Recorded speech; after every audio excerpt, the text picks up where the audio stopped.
ఇల్లు గురించి బాగా తెలుసండి. ଆମମାନେ ସମସ୍ତେ ମନୁଷ୍ୟମାନେ ନିର୍ମାଣ କରୁଥିବା ଘର ବିଷୟରେ ଜାଣୁ। పేదవారు మొదలుకొని ధనవంతులైన వారి వరకు ప్రతి ఒక్కరికి ఇల్లు చాలా అవసరం.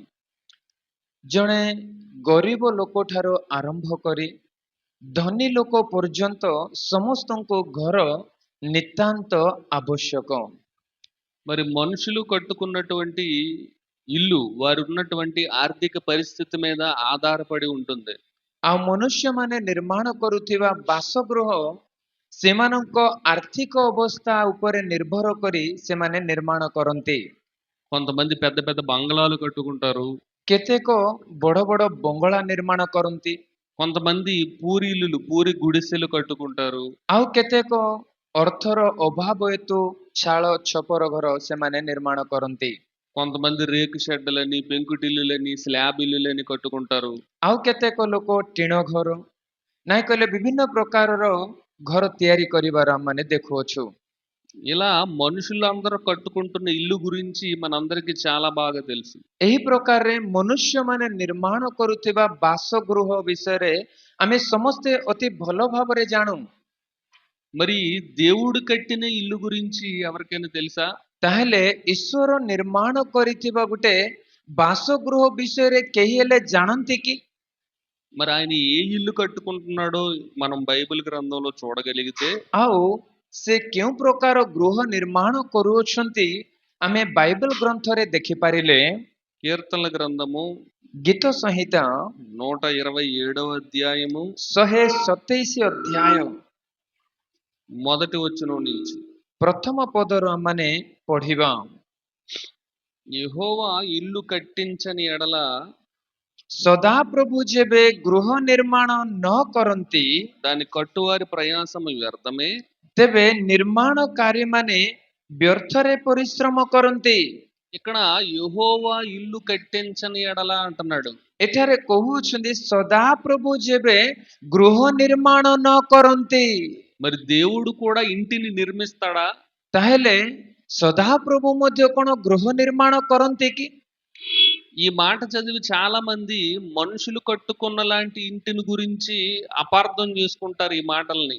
ଏହି ବାକ୍ୟ ପଢି ଆଜି ଅନେକ ବିଶ୍ୱାସୀ ଗଣ ହୁଅନ୍ତୁ, ପ୍ରଚାରକ ଗଣ ହୁଅନ୍ତୁ, ମନୁଷ୍ୟମାନେ ଯେଉଁ ପ୍ରକାରେ ଗୃହ ନିର୍ମାଣ କରୁଅଛନ୍ତି ସଦାପ୍ରଭୁ ମଧ୍ୟ ସେହି ପ୍ରକାରେ ଗୃହ ନିର୍ମାଣ କରୁଅଛନ୍ତି ବୋଲି ଏହି ବାକ୍ୟକୁ ସେମାନେ ଅନ୍ୟାର୍ଥ କରିଥାନ୍ତି। కానీ దేవుడు ఏ ఇంటి గురించి మాట్లాడుతున్నాడో తెలుసా? କିନ୍ତୁ ଏଠାରେ ସଦାପ୍ରଭୁ କେଉଁ ଗୃହ ବିଷୟରେ କହୁଅଛନ୍ତି ଜାଣନ୍ତି? క్రింది మాటల్లోనికి మనం వెళ్ళగలిగితే, ଯଦି ତାର ତଳ ପଦ ଗୁଡିକ ଆମମାନେ ପଢି ପାରିଲେ, 2వ వచనం, 2 ପଦ, మీరు వేకువనే లేచి ତୁମ୍ଭେମାନେ ଯେ ପ୍ରଭାତରେ ଉଠ చాలా రాత్రి అయిన తరువాత ଓ ଏତେ ବିଳମ୍ବରେ పండుకొనుచు ବିଶ୍ରାମ କର, కష్టార్జితమైన ఆహారం తినుచుండుట వ్యర్థమే. ଆଉ ଶାନ୍ତିର ଖାଦ୍ୟ ଭୋଜନ କର, ଏହା ତୁମ୍ଭମାନଙ୍କ ପକ୍ଷରେ ବୃଥା। తన ప్రియులు నిద్రించుచుండగా ఆయన వారికి ఇచ్చుచున్నాడు. କାରଣ ସେହି ପ୍ରକାରରେ ସେ ଆପଣା ପ୍ରିୟତମଙ୍କୁ ନିଦ୍ରା ଦିଅନ୍ତି। కుమారులు యెహోవా అనుగ్రహించు స్వాస్థ్యము, ଦେଖ ସନ୍ତାନ ଗଣ ସଦାପ୍ରଭୁଙ୍କ ଦତ୍ତ ଅଧିକାର గర్భఫలమాయనిచ్చు బహుమానమే. ଓ ଗର୍ଭଜାତ ଫଳ ତାହାଙ୍କ ଦତ୍ତ పురస్କାର। పైన యెహోవా ఇల్లు కట్టించాడు అని అంటున్నాడు, కిందకు వచ్చేసరికి గర్భఫలం గురించి, కుమారులు యెహోవాను గురించి, స్వాస్థ్యం అని వాటి గురించి మాట్లాడుతున్నాడు. ଯଦି ଆମେ ପ୍ରଥମ ପଦରେ ଦେଖୁ ସଦାପ୍ରଭୁ ଯେବେ ଗୃହ ନିର୍ମାଣ ନ କରନ୍ତି ବୋଲି କହୁଅଛନ୍ତି, କିନ୍ତୁ ଯେତେବେଳେ ଆମେ 3 ପଦକୁ ପଢୁଅଛୁ ସେଠାରେ ସନ୍ତାନ ଗଣ ସଦାପ୍ରଭୁଙ୍କ ଦତ୍ତ ଅଧିକାର, ଗର୍ଭଜାତ ଫଳ ଈଶ୍ୱରଙ୍କ ଦତ୍ତ ପୁରସ୍କାର ବୋଲି କହୁଅଛନ୍ତି। మరి దీనిని బట్టి దేవుడు ఏ ఇంటి గురించి, ఏ నిర్మాణం గురించి మాట్లాడుతున్నాడు అని మనం ఆలోచించగలిగితే, ତାହେଲେ ଏହି ପଦ ଦ୍ୱାରା ସଦାପ୍ରଭୁ କେଉଁ ଗୃହ ନିର୍ମାଣ କରୁଥିବା ବିଷୟ କହୁଅଛନ୍ତି ବୋଲି ଆମେ ଧ୍ୟାନ କରିପାରିଲେ, గర్భఫలం, తల్లి గర్భంలో 9 నెలలు దేవుడు నిర్మించిన మానవ దేహమే దేవుని ఇల్లు అని ఇక్కడ చెప్పుచున్నాడు. ଆଉ ଏଠାରେ ମାଙ୍କ ଗର୍ଭରେ 9 ମାସ କାଳ ଯେଉଁ ଶିଶୁକୁ ସେ ନିର୍ମାଣ କରୁଅଛନ୍ତି ସେଇ ମାନବ ଶରୀର ହିଁ ଈଶ୍ୱରଙ୍କ ଦ୍ୱାରା ନିର୍ମିତ ଏକ ଗୃହ ବୋଲି କହୁଅଛନ୍ତି। దేవుడు కట్టించిన ఇల్లు అని అంటే సిమెంట్ తోటి ఇటుకలతో కట్టించిన ఇల్లు కాదు. ସଦାପ୍ରଭୁ ଗୃହ ନିର୍ମାଣ କରନ୍ତି କହିଲେ ମନୁଷ୍ୟମାନେ ଯେଉଁ ପ୍ରକାର ଇଟା ସିମେଣ୍ଟରେ ନିର୍ମାଣ କରନ୍ତି ସେଇ ଗୃହ ବିଷୟରେ କହୁନାହାନ୍ତି। మానవ దేహము, మానవ శరీరము మనం ధరించుకుంటున్న ఇల్లు గురించి దేవుడు చెప్తున్నాడు.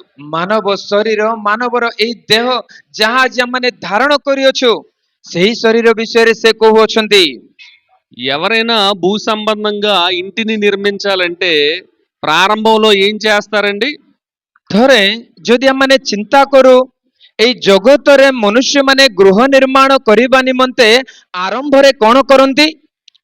ఉదాహరణకి ఈ చర్చ్, ఈ మందిరం గురించే మనం ఆలోచిస్తే ଉଦାହରଣ ସ୍ୱରୂପ ଏଇ ଚର୍ଚ୍ଚ ଗୃହ ବିଷୟରେ ଆମେ ଚିନ୍ତା କଲେ పైన మనకి మంచి కలర్ తో పెయింట్ కనబడుతుంది. ଆଉ ବାହାରକୁ ସୁନ୍ଦର ରଙ୍ଗ ଦେବାର ଆମମାନେ ଦେଖିପାରୁଅଛୁ। ఆ పెయింట్ ని మనం తొలగించాం అనుకోండి, లోన సిమెంట్ తో ప్లాస్టింగ్ చేసినటువంటి మరి గోడ కనబడుతుంది. ଯଦି ଆମମାନେ ଏହି କଲରକୁ ଏଇ ରଙ୍ଗକୁ ବାହାର କରିଦେବା ସେଇ ଭିତର ପାର୍ଶ୍ୱରେ ସିମେଣ୍ଟ ଦ୍ୱାରା ପ୍ଲାଷ୍ଟରିଂ କରାଯାଇଥିବା ସିମେଣ୍ଟକୁ ଆମେ ପାଇବା। ఆ లోపల కూడా ఆ పై పొరను, ప్లాస్టింగ్ చేసిన పొరను తీసేస్తే లోన కాంక్రీట్ మిక్సింగ్ మనకు కనబడుతుంది ఈ పిల్లర్స్ లో.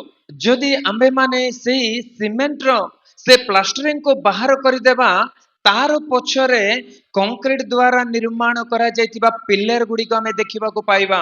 ఆ కాంక్రీట్ ను కూడా మనం తొలగిస్తే లోన ఐరన్ రాడ్స్ అనేవి మనకు కనబడతాయి. ଯେତେବେଳେ ପିଲର ଉପରେ ଥିବା ସେଇ କଂକ୍ରିଟକୁ ବାହାର କରିଦେବା ସେତେବେଳେ ଭିତରେ ଲୁହା ଛଡ଼ ରଡ୍ ଗୁଡ଼ିକ ଆମେ ଦେଖିବାକୁ ପାଇବା। ఏ ఇంటి నిర్మాణం చూసినా మనకి ఇదే ప్రాసెస్ కనబడుతూ ఉంటుంది. ଆମମାନେ ଧରାପୃଷ୍ଠ ଉପରେ ଯେକୌଣସି ଗୃହ ନିର୍ମାଣକୁ ଦେଖିଲେ ମଧ୍ୟ ଏହି ପ୍ରକ୍ରିୟା ଆମେ ଦେଖିବାକୁ ପାଇବା। ప్రారంభంలో పునాదులు తీసి ఐరన్స్ రాడ్స్ లేపుతారు. ଆଉ ଆରମ୍ଭ ସମୟରେ ପୁନାଦି ଖୋଳି ଲୁହା ଛଡ଼ ଦ୍ୱାରା ପିଲର ଗୁଡ଼ିକ ତିଆରି କରନ୍ତି। ఆ ఐరన్ రాడ్ చుట్టూ కాంక్రీట్ మిక్సింగ్ వేస్తారు. ଆଉ ସେ ଲୁହା ଛଡ଼ ଚତୁଃପାର୍ଶ୍ୱରେ ସେମାନେ କଂକ୍ରିଟ ଢାଳନ୍ତି। దాని మీద సిమెంట్ ప్లాస్టింగ్ చేస్తారు. ତା ଉପରେ ସିମେଣ୍ଟରେ ପ୍ଲାଷ୍ଟର କରନ୍ତି। దాని మీద మంచి రంగు పెయింట్ వేస్తారు. ତା ଉପରେ ଏଇ ସୁନ୍ଦର ରଙ୍ଗ ଲେପନ୍ତି। ఏ నిర్మాణమైనా ఇలాగే జరుగుతుంది. ଆଉ ଏଇ ଧରାରେ ଯେକୌଣସି ନିର୍ମାଣ ଏହି ପ୍ରକ୍ରିୟାରେ ହିଁ ହୋଇଥାଏ। అలాగే దేవుడు కూడా ସେହି ପ୍ରକାରେ ସଦାପ୍ରଭୁ ପରମେଶ୍ୱର ମଧ୍ୟ దేవుడు కట్టించిన మానవ దేహమైనటువంటి ఈ ఇంటి గురించి ఎలా నిర్మించాడు? ଈଶ୍ୱର ମାନବ ଶରୀର ହୋଇଥିବା ଏହି ଗୃହକୁ ସେ କିପରି ନିର୍ମାଣ କରିଅଛନ୍ତି? మనం ఒకసారి బైబిల్లో చూడగలిగితే ଥରେ ଆମେ ସେହି ବିଷୟ ବାଇବେଲ ଗ୍ରନ୍ଥରେ ଦେଖିପାରିଲେ యోబు గ్రంథము ଆୟୁବ ପୁସ୍ତକ 10వ అధ్యాయము ଯଦି ଆମ ହାତରେ ବାଇବେଲ ଅଛି ଆମେ ସମସ୍ତେ ଖୋଲି ଦେଖିବା ଆୟୁବ ପୁସ୍ତକ 8వ వచనం. 10 ଅଧ୍ୟାୟ 8 ପଦ ଆମମାନେ ଦେଖିବା। నీ హస్తములు నాకు అవయవ నిర్మాణం చేసి ତୁମ୍ଭର ହସ୍ତ ମତେ ଗଢ଼ିଅଛି నీవు నన్ను రూపించి ఉన్నావు. ଓ ସର୍ବାଙ୍ଗ ସୁସଂଯୁକ୍ତ କରି ମତେ ନିର୍ମାଣ କରିଅଛି। నీవు నన్ను మృంగివేయుచున్నావు. ତଥାପି ତୁମେ ମତେ ସଂହାର କରୁଅଛ। జిగట మన్నుగా ఉన్న నన్ను నీవు నిర్మించితివి. ତୁମ୍ଭେ ମତେ ମୃତ୍ତିକା ତୁଲ୍ୟ ଗଢ଼ିଅଛ।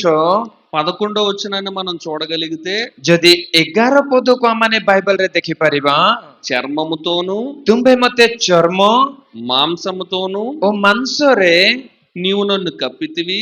ବସ୍ତ୍ରାନ୍ବିତ କରିଅଛ। ఎముకలతోను ପୁଣି ଅସ୍ଥି నరములతోను ଓ ଶିରାରେ నన్ను సంధించితివి. ମତେ ଏକତ୍ର ବୁଣିଅଛ। జీవమును అనుగ్రహించి ମତେ ଜୀବନ ଓ ଅନୁଗ୍ରହ ଦାନ କରିଅଛ।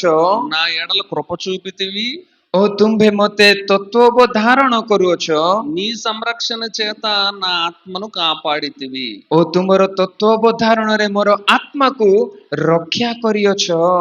దేవుని ఇల్లైనటువంటి మానవ దేహం యొక్క నిర్మాణం గురించి దేవుడు చెప్తున్నాడు. ଆଉ ସଦାପ୍ରଭୁଙ୍କ ଦ୍ୱାରା ନିର୍ମିତ ମାନବ ଶରୀର ଯେ ଏକ ଗୃହ ସ୍ୱରୂପ ଏହି ଗୃହ ବିଷୟରେ ସଦାପ୍ରଭୁ କହୁଅଛନ୍ତି। మనుషులు కట్టుకున్న ఇంటిలో ప్రారంభంలో ఐరన్ రాడ్స్ ఎలాగైతే వేశారో ମନୁଷ୍ୟମାନେ ନିର୍ମାଣ କରିଥିବା ଗୃହରେ ଆରମ୍ଭରେ ଯେଉଁ ପ୍ରକାର ଲୁହା ଛଡ଼ ଗୁଡ଼ିକ ପିଲରରେ ରଖାଗଲା, దేవుడు కట్టిన ఈ మానవ దేహం అనే నిర్మాణంలో దేవుడు ఎముకలను రాడ్స్ గా దేవుడు పెట్టాడు. ସେହି ପ୍ରକାର ଈଶ୍ୱର ନିର୍ମାଣ କରିଥିବା ମାନବ ରୂପ ଶରୀରରେ ସେ ହାଡ଼ ଗୁଡ଼ିକୁ ରଡ୍ ସ୍ୱରୂପେ ରଖିଅଛନ୍ତି, ଅସ୍ଥିକୁ। ఆ ఎముకలపై దేవుడు నరములను సంధించానని వ్రాయబడింది బైబిల్లో. ଆଉ ସେଇ ଅସ୍ଥି ଗୁଡ଼ିକ ଉପରେ ସେ ଶିରା ଗୁଡ଼ିକ ରଖିଅଛନ୍ତି ବୋଲି କହୁଅଛନ୍ତି ବାଇବଲରେ। మనుషులు ఐరన్ రాడ్స్ పై కాంక్రీట్ ఎలాగైతే వేస్తారో దేవుడు ఎముకల పైన ఈ నరములను దేవుడు బిగించానని చెప్తున్నాడు. ମନୁଷ୍ୟମାନେ ଯେପରି ଗୃହ ନିର୍ମାଣ କରିବା ସମୟରେ ଏଇ ଲୁହା ଛଡ଼ ଉପରେ ଆଇରନ୍ ରଡ୍ ଗୁଡ଼ିକ ଉପରେ କଂକ୍ରିଟ ଦିଅନ୍ତି, ସେହି ପ୍ରକାରେ ସଦାପ୍ରଭୁ ପରମେଶ୍ୱର ମାନବ ସ୍ୱରୂପ ଏଇ ଗୃହକୁ ନିର୍ମାଣ କରିବା ସମୟରେ ହାଡ଼ ଉପରେ, ଅସ୍ଥି ଉପରେ ଶିରା ଗୁଡ଼ିକୁ ସେ ଦେଇଅଛନ୍ତି ବୋଲି କହୁଅଛନ୍ତି। ఆ నరముల పైన దేవుడు ఏం పెట్టాను అంటున్నాడండి? మాంసము పొదిగాను అని చెప్తున్నాడు. ଆଉ ସେଇ ଶିରା ପ୍ରଶିରା ଉପରେ ସେ ମାଂସକୁ ରଖିଅଛନ୍ତି ବୋଲି କହୁଅଛନ୍ତି। మొదట ఎముకలు, తర్వాత నరములు, తర్వాత మాంసము. ପ୍ରଥମେ ଅସ୍ଥି, ତା ଉପରେ ଶିରା ପ୍ରଶିରା, ତା ଉପରେ ମାଂସ। మనుషులు కట్టే ఇల్లు ఐరన్, కాంక్రీటు, తర్వాత సిమెంట్ ప్లాస్టరింగ్. ମନୁଷ୍ୟମାନେ ନିର୍ମାଣ କରିଥିବା ଗୃହରେ ପ୍ରଥମେ ଲୁହା ଛଡ଼, ତା ଉପରେ କଂକ୍ରିଟ, ତା ଉପରେ ସିମେଣ୍ଟ। చివర్లో పైన ఎలాగైతే మనుషులు పెయింట్ వేసి అందంగా అలంకరిస్తారో ଆଉ ମନୁଷ୍ୟମାନେ ଶେଷରେ ଯେପରି ସୁନ୍ଦର ରଙ୍ଗ ଦେଇ ଅଳଙ୍କୃତ କରନ୍ତି, దేవుడు కూడా మానవ దేహం పైన ఈ చర్మము అనే పెయింట్ తో అందరినీ అలంకరించాడు. ସେହି ପ୍ରକାରେ ସଦାପ୍ରଭୁ ପରମେଶ୍ୱର ମଧ୍ୟ ହାଡ଼, ତା ଉପରେ ଶିରା, ତା ଉପରେ ମାଂସ, ତା ଉପରେ ଚର୍ମ ଦେଇ ଏହି ସୁନ୍ଦର ଆକାର ନିର୍ମାଣ କରିଅଛନ୍ତି। అందరూ రకరకాల రంగులు కలిగిన చర్మాలు కలిగి ఉన్నారు. ଆଉ ଆଜି ଏଠାରେ ବସିଥିବା ଆମମାନେ ସମସ୍ତେ ଭିନ୍ନ ଭିନ୍ନ ରଙ୍ଗର ଚର୍ମ ଧାରଣ କରିଅଛୁ। కొంతమంది తెల్లగా ఉంటారు, కొంతమంది నలుపుగా ఉంటారు, କେତେକ ଜଣ ଗୋରା ଥିବେ, ଆଉ କେତେକ କଳା ଥିବେ। కొంతమంది సన్నగా ఉంటారు, కొంతమంది లావుగా ఉంటారు. କେତେ ଜଣ ପତଳା ଥିବେ, ଆଉ କେତେକ ମୋଟା ଥିବେ। దేవుడు కట్టిన ఇల్లు అద్భుతం. ଈଶ୍ୱର ନିର୍ମାଣ କରିଥିବା ଏହି ମାନବ ରୂପ ଗୃହ ଆଶ୍ଚର୍ଯ୍ୟ। దేవుడు కట్టిన ఇల్లుని దేవుడు వింతగా చేశాడు. ଆଉ ଈଶ୍ୱର ନିର୍ମାଣ କରିଥିବା ଏହି ଗୃହକୁ ସେ ଆଶ୍ଚର୍ଯ୍ୟ ସ୍ୱରୂପେ ନିର୍ମାଣ କରିଅଛନ୍ତି। ప్రతి ఒక్క మనిషి వేలు ముద్ర మరొక మనిషితో మ్యాచ్ అవ్వవు. ଆଉ ପ୍ରତ୍ୟେକ ମନୁଷ୍ୟ ଆଙ୍ଗୁଠିରେ ଥିବା ମୁଦ୍ରା, ଏଇ ଛାପ ଅନ୍ୟମାନଙ୍କ ସହିତ ମିଶିବ ନାହିଁ। అందుకే ఆధార్ కార్డు కోసం వెళ్తే వేలు ముద్రలు వేయమంటారు. ତେଣୁ ଆଧାର କାର୍ଡ ପାଇଁ ଆମେ ଗଲେ ଆଙ୍ଗୁଳି ଛାପ ଆମକୁ ମାଗିବେ। ఎందుకంటే నీకున్న వేలు ముద్రలు మరొకరికి లేవు. କାରଣ ଆପଣଙ୍କର ଆଙ୍ଗୁଳି ଛାପ ଅନ୍ୟ ଜଣଙ୍କ ଆଙ୍ଗୁଳି ଛାପ ସହିତ ମିଶିବ ନାହିଁ। అలాగే కంటిలో ఐరిస్ చెక్ చేస్తుంటారు, కళ్ళ దగ్గర కెమెరా పెట్టి అందులో చూడమంటారు. ସେହି ପ୍ରକାର ଆଖିରେ ଆଇରିସ୍ ଦେଇ ଆମମାନଙ୍କୁ ପରୀକ୍ଷା କରନ୍ତି, କ୍ୟାମେରାରେ ଆମକୁ ଦେଖିବା ପାଇଁ କୁହନ୍ତି। ఎందుకంటే నీకున్నటువంటి ఐరిస్ ఇంకెవరితో మ్యాచ్ అవ్వదు. କାରଣ ଆମର ଯେଉଁ ପ୍ରକାର ଆଖି ଅଛି ସେଇ ପ୍ରକାର ଅନ୍ୟମାନଙ୍କର ଠିକ ସେଇ ପ୍ରକାର ନଥିବ। అలాగే శరీరం లోపల డిఎన్ఏ, నాకున్నటువంటి డిఎన్ఏ మరొకరికి ఎవరికి ఉండదు.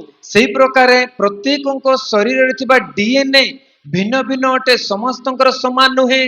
దేవుడు కట్టిన ఇల్లు మానవ దేహం ఇది అద్భుతం, వింత. ଈଶ୍ୱର ନିର୍ମାଣ କରିଥିବା ମାନବ ସ୍ୱରୂପ ଏଇ ଗୃହ ଏକ ଆଶ୍ଚର୍ଯ୍ୟ ଅଦ୍ଭୁତ ଅଟେ। మరి ఈ గృహం విషయమై దేవుడు, ఈ నిర్మాణం విషయమై దేవుడు ఏమంటున్నాడో బైబిల్లో మరికొన్ని మాటలు మనం చూడగలిగితే, ଆଉ ଈଶ୍ୱର ନିର୍ମାଣ କରିଥିବା ଏହି ଗୃହ ବିଷୟରେ ସେ କଣ କହୁଅଛନ୍ତି ବୋଲି ବାଇବଲରେ ଆଉ କେତୋଟି ବିଷୟ ଦେଖିପାରିଲେ। కొరింథీయులకు రాసిన మొదటి పత్రిక କରନ୍ତୀୟ ମଣ୍ଡଳୀ ନିକଟକୁ ପ୍ରେରିତ ପାଉଲଙ୍କ ପ୍ରଥମ ପତ୍ର 3వ అధ్యాయము 3 ଅଧ୍ୟାୟ 9వ వచనం 9 ପଦ ଥରେ ଆମମାନେ ଦେଖିବା। చూడండి ఏం రాయబడిందో. କଣ କହୁଅଛନ୍ତି ଦେଖନ୍ତୁ। ପ୍ରଥମ କରନ୍ତୀୟ 3 ଅଧ୍ୟାୟ 9 ପଦ ଥରେ ଦେଖନ୍ତୁ। మేము దేవుని జత పరివారమై ఉన్నాము, କାରଣ ଆମ୍ଭେମାନେ ଈଶ୍ୱରଙ୍କ ସହକର୍ମୀ, మీరు దేవుని వ్యవసాయము, ତୁମ୍ଭେମାନେ ଈଶ୍ୱରଙ୍କ କ୍ଷେତ୍ର, మీరు దేవుని గృహమునై ఉన్నారు. ତୁମ୍ଭେମାନେ ଈଶ୍ୱରଙ୍କ ଗୃହ। ఎవరిని దేవుడు పౌలు గారు గృహం అంటున్నారండి? ପାଉଲ ଏଠାରେ କାହାକୁ ଈଶ୍ୱରଙ୍କ ଗୃହ ବୋଲି କହୁଛନ୍ତି? మీరే దేవుని గృహము అని అంటున్నాడు. ଆପଣମାନେ ଏଠାରେ ଯେତେ ଜଣ ଆପଣମାନେ ବସିଛନ୍ତି ଆପଣମାନେ ସମସ୍ତେ ଈଶ୍ୱରଙ୍କର ଗୃହ ସ୍ୱରୂପ ଅଟନ୍ତି। మనమంతా దేవుడు కట్టుకున్న ఇల్లు. ଆମମାନେ ସମସ୍ତେ ଈଶ୍ୱରଙ୍କ ଦ୍ୱାରା ନିର୍ମିତ ହୋଇଥିବା ଗୃହ ଅଟୁ। మనల్ని దేవుడు ఎందుకు కట్టుకున్నాడు అని అంటే, దేవుడు తాను ఉండడానికి మనల్ని ఇల్లుగా మలుచుకున్నాడు. ଈଶ୍ୱର କାହିଁକି ଏହି ମାନବ ରୂପ ଗୃହ ନିର୍ମାଣ କଲେ ଜାଣନ୍ତି? ଏହି ମାନବ ରୂପ ଗୃହରେ ସେ ବାସ କରିବା ନିମନ୍ତେ ଆମମାନଙ୍କୁ ନିର୍ମାଣ କରିଅଛନ୍ତି। దేవుడికి మనం అంటే ఎంత ఇష్టమో చూడండి, మనలోనే ఇంటిగా నిర్మించుకొని మనలోనే ఉండాలనుకుంటున్నాడు. ଈଶ୍ୱର ଆମମାନଙ୍କୁ କେତେ ଭଲ ପାଆନ୍ତି ଦେଖନ୍ତୁ, ଆମ୍ଭମାନଙ୍କୁ ହିଁ ଗୃହ ସ୍ୱରୂପ ନିର୍ମାଣ କରି ଏହି ଗୃହରେ ସର୍ବଦା ବାସ କରିବା ପାଇଁ ସେ ଇଚ୍ଛା କରୁଅଛନ୍ତି।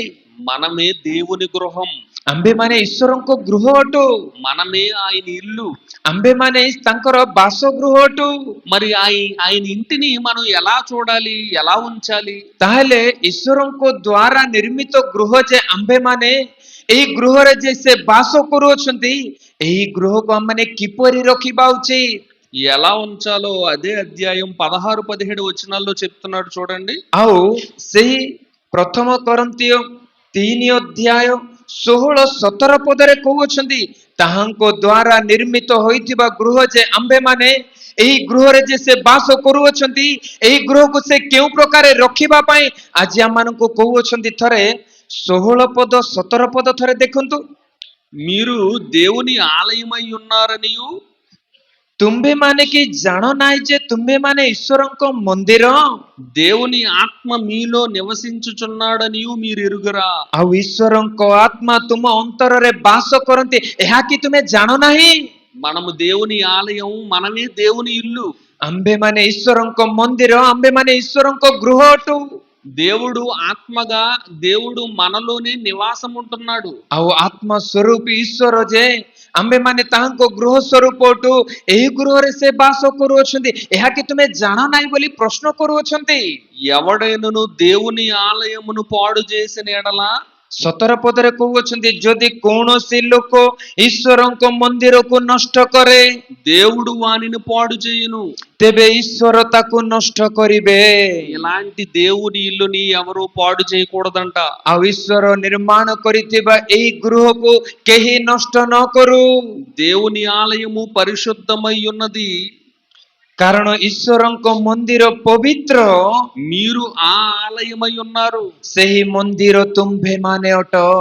దేవుని ఇంటిని పాడు చేయకూడదటండి, పరిశుద్ధంగా ఉంచాలంట। ଈଶ୍ୱରଙ୍କ ଗୃହକୁ, ଈଶ୍ୱରଙ୍କ ଏହି ମନ୍ଦିରକୁ ଆମେ ନଷ୍ଟ ନ କରୁ, ଏହି ମନ୍ଦିରକୁ ଆମେ ପବିତ୍ର ଭାବରେ ରଖୁ। మనం కట్టుకున్న ఇల్లుని ఎంత శుభ్రపరుచుకుంటాం? ଆମ୍ଭେମାନେ ନିର୍ମାଣ କରିଥିବା ଗୃହକୁ ଆମମାନେ କେତେ ସଫା ସୁତରା ରଖିଥାଉ। రోజు ఇంటిని క్లీన్ చేసుకుంటా, తుడుచుకుంటారు కదండి। ସବୁଦିନ ଘରକୁ ଆମମାନେ ଓଳାଇକି ଘରକୁ ସଫା ରଖିଥାଉ। ଆମେ చెత్త వేస్ట్ అంతా బయటికి పడేస్తాం, ఇంట్లో ఉంచాం। ସମସ୍ତ ମଇଳା, ସମସ୍ତ ଅସନା ବିଷୟକୁ ଆମେ ଘରେ ବାହାରେ ଫୋପାଡ଼ି ଦେଉ। ఎందుకంటే ఇల్లు శుభ్రంగా ఉండాలి। କାହିଁକି? ଘର ପରିଷ୍କାର ପରିଚ୍ଛନ୍ନ ରହିବା ପାଇଁ। మనం వాడే పాత్రలు రోజు క్లీన్ చేసుకుంటాం। ଆମମାନେ ଘରେ ବ୍ୟବହାର କରୁଥିବା ବାସନ ସବୁ ଆମେ ସବୁଦିନ ପରିଷ୍କାର କରିଥାଉ। మనం కట్టుకున్న బట్టలు క్లీన్ చేసుకుంటాం। ଆମେ ପ୍ରତ୍ୟେକ ଦିନ ପିନ୍ଧୁଥିବା ବସ୍ତ୍ର ତାହା ମଧ୍ୟ ଆମେ ପରିଷ୍କାର କରିଥାଉ। తినే గిన్నెలు, కట్టుకునే బట్టలు క్లీన్ చేయకుండా ఉంచారనుకోండి, ଯଦି ଆମେ ଭୋଜନ କରୁଥିବା ପାତ୍ର ଗୁଡ଼ିକ, ପିନ୍ଧୁଥିବା ବସ୍ତ୍ର ଗୁଡ଼ିକ ଯଦି ଆମେ ପରିଷ୍କାର କରିବା ନାହିଁ, ఆ పాత్రలు పాడైపోయి బ్యాడ్ స్మెల్ వస్తాయి। ଆଉ ସେଇ ପାତ୍ର ଗୁଡ଼ିକ ଖରାପ ହୋଇଯାଇ ସେଥିରୁ ଦୁର୍ଗନ୍ଧ ବାହାରିବ।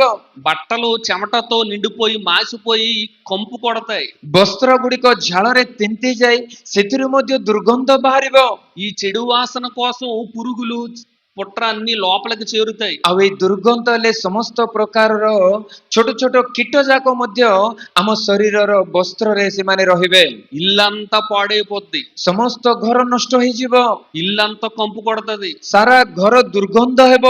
అందుకే అలా ఉండకుండా ఉండాలని రోజు క్లీన్ చేసుకుంటాం। ଦେଖନ୍ତୁ ଆମର ବାସନ କୁସନ ଆମର ବସ୍ତ୍ର ଆମ ଘର ଯେପରି ଅସନା ହେବ ନାହିଁ, ଆବର୍ଜନା ହେବ ନାହିଁ, ଦୁର୍ଗନ୍ଧ ହେବ ନାହିଁ, ସେଥିପାଇଁ ପ୍ରତ୍ୟେକ ଦିନ ଗୋଟେ କଥା କହିବି, 2 ଓଳିଆ ମାନେ ତାକୁ କଣ କରିଥାଉ, ପରିଷ୍କାର ପରିଚ୍ଛନ୍ନ କରିଥାଉ, ଘର ଯେପରି ଦୁର୍ଗନ୍ଧ ନ ହେବ। ఎవరైనా గోడల మీద గీతలు పెడుతున్నారు అనుకోండి, ఊరుకో, వెంటనే కోప్పడిపోతాం. ଯଦି ଘରର ନୂଆ କାନ୍ଥ ଉପରେ ପିଲାମାନେ ଯଦି କିଛି ଲେଖିଦେବେ, ଆମେ ତୁନି ରହିବା ନାହିଁ, ସେମାନଙ୍କୁ ଗାଳି ଦେଇଥାଉ। ఎవరికైనా ఇల్లు అద్దెకిచ్చాం అనుకోండి, గోడకి మేకులతో కొట్టనివ్వం. ଯଦି ଆମେ କାହାକୁ ଘରକୁ ଭଡା ଦେଇଥାଉ, ସେଇ ଘରେ କଣ୍ଟା ମଧ୍ୟ ମାରିବା ପାଇଁ ଆମେ ଦେଇନଥାଉ। ఇంటిని చాలా బాగా చూసుకుంటాం, పరిశుద్ధంగా ఉంచుకుంటాం. ଆମ ନିର୍ମାଣ କରିଥିବା ଘରକୁ ଆମେ ଅତି ସାବଧାନତାର ସହିତ, ଜାଗ୍ରତର ସହିତ ପରିଷ୍କାର ପରିଚ୍ଛନ୍ନ କରି ଆମେ ରଖିଥାଉ। మనం నివాసం ఉండే ఇంటిని రోజు అంత పరిశుద్ధంగా ఉంచితే ଆମେ ତିଆରି କରିଥିବା ଘରକୁ ଯଦି ଆମେ ଏତେ ପରିଷ୍କାର ପରିଚ୍ଛନ୍ନ ସାଇତି ରଖୁଅଛୁ, సాక్షాత్తు పరలోకమందున దేవుడే కట్టుకున్న ఇంటిని మనం ఇంకెంత పరిశుద్ధంగా ఉంచాలి. ତାହେଲେ ସ୍ୱୟଂ ସର୍ବ ସୃଷ୍ଟିର ସୃଷ୍ଟିକର୍ତ୍ତା ମନୁଷ୍ୟ ରୂପ ଯେଉଁ ଗୃହ ନିର୍ମାଣ କଲେ, ଏହି ଗୃହକୁ ଆହୁରି କେତେ ପବିତ୍ର ପରିଚ୍ଛନ୍ନ କରି ରଖିବା କଥା ଥରେ ଚିନ୍ତା କରନ୍ତୁ। మనము దేవుని ఆలయమై ఉన్నాము, ఆ ఆలయం పరిశుద్ధంగా ఉంచాలని దేవుడు చెప్తున్నాడు. ତେଣୁ ଈଶ୍ୱର ଆଜି ଆମମାନଙ୍କୁ ଆଦେଶ ଦେଉଅଛନ୍ତି, ଆଜି କହୁଅଛନ୍ତି, ଏଠାରେ ବସିଥିବା ଆମମାନେ ସମସ୍ତେ ଈଶ୍ୱରଙ୍କ ଗୃହ, ଈଶ୍ୱରଙ୍କ ମନ୍ଦିର ସ୍ୱରୂପ ଅଟୁ। ତେଣୁ ଏହି ମନ୍ଦିରକୁ, ଏହି ଗୃହକୁ ପବିତ୍ର କରି ରଖିବା ଦରକାର।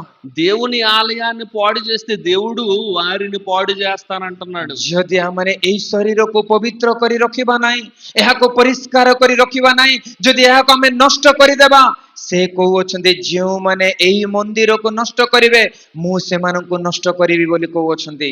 లోకములో అనేక మంది దేవుడు ఎక్కడ ఉంటాడని అనుకుంటున్నారంటే, ଆଉ ଆଜି ଜଗତର ଅନେକ ଲୋକ ଈଶ୍ୱର କେଉଁଠାରେ ରୁହନ୍ତି ବୋଲି ଭାବୁଅଛନ୍ତି, ମାନେ ఆయన కోసం ఒక సిమెంట్ తోటి ఇటుకలతోటి కట్టిన ఒక నిర్మాణాన్ని, ఇగో ఇది దేవుడుండే చోటు అని అంటున్నారు. ତାହାଙ୍କ ନିମନ୍ତେ ସିମେଣ୍ଟ ଇଟାରେ ଏକ ନିର୍ମାଣ କରି ସେଇ ନିର୍ମାଣ ଭିତରେ ଏକା ଈଶ୍ୱର ରହିବେ ବୋଲି ଆଜି ସମାଜ ଭାବୁଅଛି। ఉదాహరణకి ఈ చర్చి నిర్మాణాన్ని చూస్తే ఇందులో దేవుడు ఉంటాడు అనుకుంటారు చాలా మంది. ଉଦାହରଣ ସ୍ୱରୂପ ଆମେ ତିଆରି କରିଥିବା ଏହି ଚର୍ଚ୍ଚ ଗୃହ, ଅନେକ ଲୋକ ଭାବନ୍ତି ଏହି ଚର୍ଚ୍ଚ ଗୃହରେ ହିଁ ଈଶ୍ୱର ରହିବେ ବୋଲି। ప్రపంచ వ్యాప్తంగా ఉన్నటువంటి క్రైస్తవ సమాజం అంతా సిమెంట్ తో కట్టిన ఈ నిర్మాణాల్లో దేవుడు ఉంటాడని అక్కడికి వెళ్తూ ఉంటారు. ଆଉ ଆଜି ସାରା ଖ୍ରୀଷ୍ଟିଆନ ଜଗତ, ବିଶ୍ୱବାସୀ ସମସ୍ତ ଖ୍ରୀଷ୍ଟିଆନ ମାନେ ଇଟା ସିମେଣ୍ଟ ଦ୍ୱାରା ନିର୍ମାଣ କରିଥିବା ଚର୍ଚ୍ଚ ଗୃହରେ ଈଶ୍ୱର ରୁହନ୍ତି ବୋଲି, ସେଠାରେ ବାସ କରନ୍ତି ବୋଲି, ସେଠାକୁ ଯିବା ପାଇଁ ସେମାନେ ବହୁତ ଆଗ୍ରହ ପ୍ରକାଶ କରିଥାନ୍ତି। ఆ ఆలయం పరిశుద్ధమైనదని చెప్పి చెప్పులన్నీ బయటే విడిచిపెడతారు. ଆଉ ସେ ନିର୍ମାଣ କରାଯାଇଥିବା ଗିର୍ଜା ଗୃହ ପବିତ୍ର ସ୍ଥାନ ବୋଲି ଚପଲ ଗୁଡିକ ବାହାରେ ରଖି ସେମାନେ ଭିତରକୁ ଆସନ୍ତି।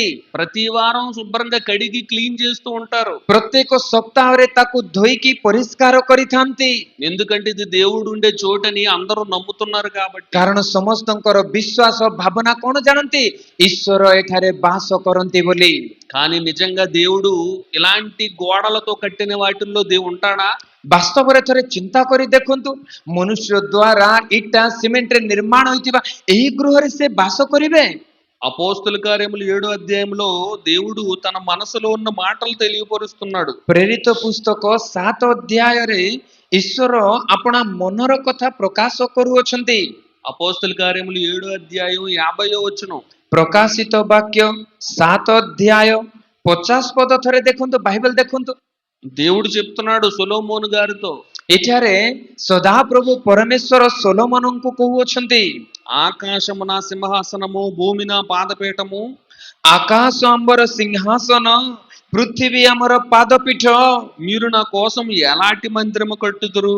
ପ୍ରଭୁ କହନ୍ତି, ତୁମ୍ଭେମାନେ ଆମ୍ଭ ନିମନ୍ତେ କି ପ୍ରକାର ଗୃହ ନିର୍ମାଣ କରିବ? నా విశ్రాంతి స్థలం ఏది? କିମ୍ବା ଆମର ବିଶ୍ରାମ ସ୍ଥାନ କାହିଁ? ఇవన్నీ నా హస్తకృతములు కావా ଏହି ସମସ୍ତ କଣ ଆମର ହସ୍ତ ନିର୍ମାଣ କରିନାହିଁ అని ప్రభువు చెప్పుచు ଏହି ପ୍ରକାରେ ସେ କହି ఏమని అంటున్నాడో చివరి మాట చూడండి. ଶେଷ ପଦରେ ସେ କଣ କହୁଅଛନ୍ତି ଥରେ ଦେଖନ୍ତୁ। సర్వోన్నతుడు ଆଉ ଯେ ପରାତ୍ପର హస్తకృత ఆలయములలో ସେ ହସ୍ତ ନିର୍ମିତ ଗୃହରେ నివసింపడు. ବାସ କରନ୍ତି ନାହିଁ। మనుషుల చేతులతో కట్టిన వాటిలో దేవుడు నివసింపడంట. ଧ୍ୟାନର ସହିତ ଶୁଣନ୍ତୁ, ମନୁଷ୍ୟ ମାନଙ୍କ ହସ୍ତ ନିର୍ମିତ କୌଣସି ଗୃହରେ ଈଶ୍ୱର ବାସ କରନ୍ତି ନାହିଁ। ఎన్నో చర్చిలు మనుషులే కట్టారు. ଆଉ ଆଜି ଅନେକ ଚର୍ଚ୍ଚ ମନୁଷ୍ୟ ମାନଙ୍କ ହସ୍ତରେ ଏକା ନିର୍ମିତ ହୋଇଛି। వాటిలో దేవుడు ఉంటాడా? ସେଥିରେ ଈଶ୍ୱର ରହିବେ କି? అందులో ఉండడు దేవుడు. ସେଥିରେ ଈଶ୍ୱର ବାସ କରନ୍ତି ନାହିଁ। ఏది నిజమైన దేవుని ఆలయం? ବାସ୍ତବରେ କଣ ଈଶ୍ୱରଙ୍କ ପ୍ରକୃତ ମନ୍ଦିର? ఏది దేవుడు నివసించే ఇల్లు? ଈଶ୍ୱର ବାସ କରୁଥିବା ସେ ଗୃହ କଣ? దేవుడు తానే కట్టుకున్న మన దేహమే ఆయన ఇల్లు. ଈଶ୍ୱର ସ୍ୱହସ୍ତରେ ନିର୍ମାଣ କରିଥିବା ଆମ୍ଭେମାନେ ହିଁ ତାଙ୍କର ଗୃହ ଅଟୁ। ఇప్పటి వరకు కొరింథీ పత్రికలోని కొన్ని మాటలు విన్నాం. ଏବେ ପର୍ଯ୍ୟନ୍ତ କରନ୍ତୀୟ ପୁସ୍ତକର କେତୋଟି ବାକ୍ୟ ଶୁଣିଲୁ। మీరు దేవుని గృహమై ఉన్నారని, మీరు దేవుని ఆలయమై ఉన్నారని, మీరు పరిశుద్ధంగా ఉండాలి అని దేవుడు చెప్తున్నాడు. ଆପଣମାନେ ଈଶ୍ୱରଙ୍କ ଗୃହ ସ୍ୱରୂପ ଅଟନ୍ତି, ଆପଣମାନେ ଈଶ୍ୱରଙ୍କ ମନ୍ଦିର ଅଟନ୍ତି। ସେଇ ଗୃହକୁ, ସେଇ ମନ୍ଦିରକୁ ପବିତ୍ର ରଖନ୍ତୁ ବୋଲି ଅନେକ ବିଷୟ ଈଶ୍ୱର ଆମମାନଙ୍କୁ ଶିଖାଇଲେ। దేవుడు నివసింపని మనుషుల చేతులతో కట్టబడిన ఇలాంటి వాటిని మనం పరిశుద్ధంగా ఉంచుతున్నాం. ଆଉ ସେ କହୁଅଛନ୍ତି ଯେ ପରାତ୍ପର ସେ ମନୁଷ୍ୟ ହସ୍ତକୃତ ମନ୍ଦିରରେ ବାସ କରିବେ ନାହିଁ ବୋଲି କହିଲେ ସୁଦ୍ଧା ଏହି ମନ୍ଦିର ଗୁଡ଼ିକ ଆମେ ପବିତ୍ର ରଖିବା ପାଇଁ, ପରିଷ୍କାର ରଖିବା ପାଇଁ ଚେଷ୍ଟା କରୁଅଛୁ। ప్రతి సంవత్సరం క్రిస్మస్ కి పెయింటింగ్లు వేస్తాం, అందంగా లైట్లతో అలంకరిస్తాం, ముస్తాబు చేస్తాం, శుభ్రపరుస్తాం, పరిశుద్ధంగా ఆకర్షణీయంగా కనబడే విధంగా చేస్తాం. ଆଉ ପ୍ରତ୍ୟେକ ଖ୍ରୀଷ୍ଟମାସରେ ଆମେ ରଙ୍ଗ ଲେପିଥାଉ, ତାକୁ ଆଲୋକରେ ସଜାଇଥାଉ, ଅନେକ ଫୁଲମାଳରେ ତାକୁ ସୁସଜ୍ଜିତ ଆମେ କରିଥାଉ, ଆଉ ତାକୁ ଏକା ପବିତ୍ରତାକୁ ରଖିବା ପାଇଁ ଆମେ ଚେଷ୍ଟା କରିଥାଉ। కానీ దేవుడు వాటిలో ఉండడు, మనలో ఉంటాడు. କିନ୍ତୁ ଈଶ୍ୱର ସେଠାରେ ବାସ କରନ୍ତି ନାହିଁ, ଆମଠାରେ ବାସ କରନ୍ତି। మనమే దేవుని ఆలయం. କାରଣ ଆମ୍ଭେମାନେ ଈଶ୍ୱରଙ୍କ ମନ୍ଦିର ଅଟୁ। మరి ఈ ఆలయాన్ని ఎంత పరిశుద్ధంగా ఉంచుతున్నాం మనం? ତାହେଲେ ଆଜି ଆମେ ଥରେ ନିଜ ନିଜକୁ ପରୀକ୍ଷା କରୁ, ଏହି ମନ୍ଦିରକୁ, ଏହି ଗୃହକୁ ଆମେ କେତେ ପବିତ୍ର ରଖୁଅଛୁ। ఈ రోజు మనుషుల మనస్సులు దేనితో నిండిపోయాయి? ଆଉ ଆଜି ମନୁଷ୍ୟ ମାନଙ୍କର ମନ କାହିଁରେ ପୂର୍ଣ୍ଣ ହୋଇଯାଇଛି? మనుషుల హృదయాలలో ఏం చోటు చేసుకున్నాయి? ଆଜି ମନୁଷ୍ୟ ମାନଙ୍କ ହୃଦୟରେ କଣ ସ୍ଥାନ ପାଇଅଛି? దేవుడు నివాసం ఉండే ఈ గృహం అనగా మనము దేవుని ఆలయం ఎలా ఉంది ఈ రోజు? ଆଉ ଈଶ୍ୱର ବାସ କରୁଥିବା ଗୃହ ଅର୍ଥାତ୍ ଆମ୍ଭେମାନେ ଏହି ମନ୍ଦିର ଆଜି କେଉଁ ପ୍ରକାର ଅଛି? మార్కు సువార్త 7వ అధ్యాయం ମାର୍କ ଲିଖିତ ସୁସମାଚାର ତାର 7 ଅଧ୍ୟାୟ 20వ వచనం. 20 ପଦ ଥରେ ଆମମାନେ ଦେଖିବା। మార్కు సువార్త 7వ అధ్యాయం 20వ వచనం నుంచి చదువుకుందాం. ମାର୍କ ଲିଖିତ ସୁସମାଚାର 7 ଅଧ୍ୟାୟ 20 ପଦର ଆମମାନେ ପଢିବା। అక్కడ ఏం రాయబడిందో చూడండి. ଏଠାରେ କଣ ଲେଖା ହୋଇଅଛି ଥରେ ଦେଖନ୍ତୁ। మనుషుని లోపల నుండి బయలుదేరునవి ଆଉ ଆଉ ସେ କହିଲେ, ଯାହା ମନୁଷ୍ୟ ଠାରୁ ବାହାରେ మనుషుని అపవిత్రపరచును. ତାହା ତାହାକୁ ଅଶୁଚି କରେ। లోపల నుండి అనగా మనుషుల హృదయములో నుండి, କାରଣ ଭିତରୁ ମନୁଷ୍ୟର ହୃଦୟରୁ, କହୁଛନ୍ତି ଧ୍ୟାନର ସହିତ ଶୁଣନ୍ତୁ, ଭିତରୁ ଅର୍ଥାତ୍ ମନୁଷ୍ୟର ହୃଦୟରୁ। చూడ, మనుషుల హృదయం అనగా దేవుడు నివాసం ఉండే చోటు ఎలా ఉందో చెప్తున్నాడు. ଆଉ ମନୁଷ୍ୟର ହୃଦୟ ଅର୍ଥାତ୍ ଯେଉଁ ହୃଦୟରେ ଈଶ୍ୱର ବାସ କରନ୍ତି, ଯାହାକୁ କି ଈଶ୍ୱର ତାଙ୍କ ଗୃହ ସ୍ୱରୂପ କରିଛନ୍ତି, ଯାହାକୁ କି ଈଶ୍ୱର ତାର ମନ୍ଦିର ସ୍ୱରୂପ କରିଅଛନ୍ତି, ସେଇ ହୃଦୟରୁ దురాలోచనలు, ଦେଖନ୍ତୁ କୁଚିନ୍ତା, జారత్వములు, ବେଶ୍ୟାଗମନ, దొంగతనములు, ଚୌର୍ଯ୍ୟ, నరహత్యలు, ନରହତ୍ୟା, వ్యభిచారములు, ବ୍ୟଭିଚାର, లోభములు, ଲୋଭ, చెడుతనమును, ଦୁଷ୍ଟତା, కృత్రిమమును, ଶଠତା, కామవికారమును, କାମୁକତା, మత్సరమును, ఈర్ଷା దృష్టి, దేవదోషణయు, నిందా, అహంభావమును, ଅହଙ୍କାର, అవివేకమును ମୂର୍ଖତା, ఈ హృదయములో నుండే వచ్చును. ଏହି ସମସ୍ତ ବିଷୟ ମନୁଷ୍ୟ ହୃଦୟରୁ ବାହାରେ। ఈ చెడ్డవన్నీ లోపల నుండియే బయలు వెళ్ళి ଏହି ସମସ୍ତ ମନ୍ଦ ବିଷୟ ଭିତରୁ ବାହାରି మనుష్యుని అపవిత్రపరచునని ఆయన చెప్పాను. ମନୁଷ୍ୟକୁ ଅଶୁଚି କରେ ବୋଲି ଯୀଶୁ କହିଲେ। మరి ఇప్పుడు చెప్పండి, మన హృదయం ఎలా ఉంది? ତାହେଲେ ଏବେ କୁହନ୍ତୁ, ଆମମାନଙ୍କ ହୃଦୟ କେଉଁ ପ୍ରକାର ଅଛି? దేవుడు నివాసం ఉండే ఈ ఆలయమైన ఈ దేహాన్ని శుభ్రంగా ఉంచుతున్నామా? ଆଉ ଈଶ୍ୱର ବାସ କରିବା ପାଇଁ ଇଚ୍ଛା କରୁଥିବା ଏହି ଗୃହକୁ ଏହି ମନ୍ଦିରକୁ ଆମେ ପବିତ୍ର ପରିଷ୍କାର କରି ରଖୁଅଛୁ କି? మనం పరిశుద్ధంగా ఉంటేనే దేవుడు ఆలయంలో ఉంటాడు. ଆମେ ପବିତ୍ର ଭାବରେ ରହିଲେ ହିଁ ସେ ମନ୍ଦିରରେ ବାସ କରିବେ। మనం నివాసం ఉండే ఇల్లు రోజు కంపుతోటి, చెత్తతోటి, దోమలతోటి ఉంటే అందులో ఉండగలమా మనం? ଆମେ ବାସ କରୁଥିବା ଘର ଯଦି ଦୁର୍ଗନ୍ଧ ହେବ, ମଶା ମାଛିରେ ପରିପୂର୍ଣ୍ଣ ହେବ, ସେଇ ଘରେ ଆମେ ବାସ କରିବା କୁହନ୍ତୁ? మనం ఉండలేము, బయటికి వెళ్ళిపోతాం. ଆମେ ସେଇ ଘରେ ରହିବା ପାଇଁ ଇଚ୍ଛା କରିବାନି, ବାହାରକୁ పଳେଇ ଯିବା।